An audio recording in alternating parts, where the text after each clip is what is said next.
We recently, here at Acuity Forensics, had a really interesting ethical dilemma, and I thought I would share it with you. Number one, to let you know you're not alone when you have these kinds of issues to think through, and number two, to consider what to do in the event of such a situation. And here's how it went. We've got two lawyers who called me and said, we'd like for you to provide an independent analysis of these two parties who are separating. We decided that I would talk to both parties separately, interview them, get an understanding of their concerns, and from there I would scope the work, give them a budget, and we would move forward with the work. So we did that. And we sent the engagement letter out. One party signed, another party didn't, and we were left waiting for weeks. More weeks went by, the case didn't move forward, and one of the party's lawyers called me and said, "Hey Tiffany, would you work for us on our side?" So again, instead of being the independent neutral, I would work for one side. My instinct was to say, yeah,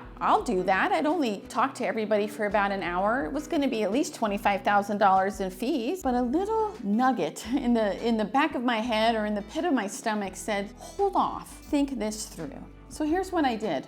I thought about it.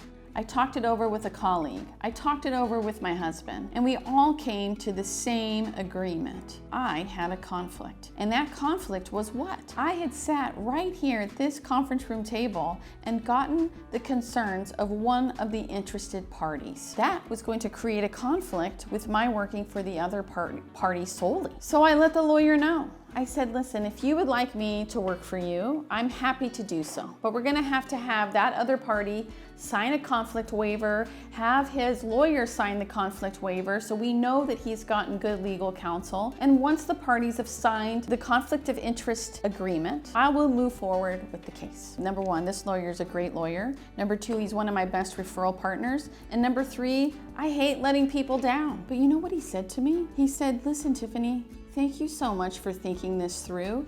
Thank you so much for being ethical. I really appreciate it. So he came back, he let me know that the clients didn't wish to sign the conflict waiver, and he reluctantly asked me for a referral. It's true, we lost out on a $25,000 engagement, but we didn't lose our ethical reputation.